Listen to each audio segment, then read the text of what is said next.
తెనాలి రామకృష్ణ కథ చెట్లతో సంభాషణ. ఒకసారి విజయనగర రాజు శ్రీకృష్ణదేవరాయలు తన మంత్రులతో కలిసి తోటలో విహరిస్తుండగా ఒక్కసారిగా అందరూ ఆశ్చర్యపోయే దృశ్యం చూశారు. తెనాలి రామకృష్ణం ఒక చెట్టు ఎదుట నిలబడి ఏదో మాట్లాడుతున్నాడు. రాజు ఆసక్తిగా అడిగాడు, రామకృష్ణ, నువ్వు చెట్లతో ఏమి మాట్లాడుతున్నావు? అందుకు తెనాలి, మహారాజా, ఈ చెట్లు మనుషుల్లా మాట్లాడతాయి. వీటికి మేం ఏం చెప్తే అర్థమవుతుంది అని చెప్పాడు. రాజు ఆశ్చర్యపడి, అది ఎలా సాధ్యం?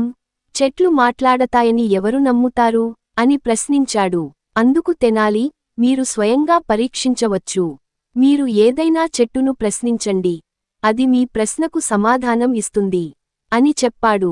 రాజు ఆసక్తిగా ఒక పెద్ద మామిడి చెట్టు ఎదుట నిలబడి, ఓ మామిడి చెట్టా, నువ్వు పళ్ళు ఎందుకు కాస్తావు అని అడిగాడు.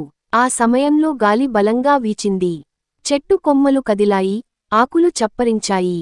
తెనాలి వెంటనే చెప్పాడు, మహారాజా, చెట్టు సమాధానం ఇస్తోంది.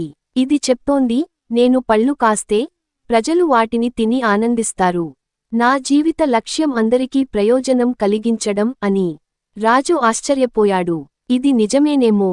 చెట్లు మౌనంగా ఉన్నా వాటి చర్యల ద్వారా మనకు గొప్ప సందేశం అందిస్తున్నాయి అని అన్నాడు. అందరూ తెనాలి బుద్ధిశాలిత్యాన్ని మెచ్చుకున్నారు.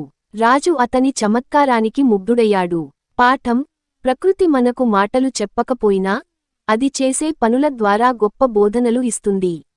మనం వాటిని అర్థం చేసుకోవాలి.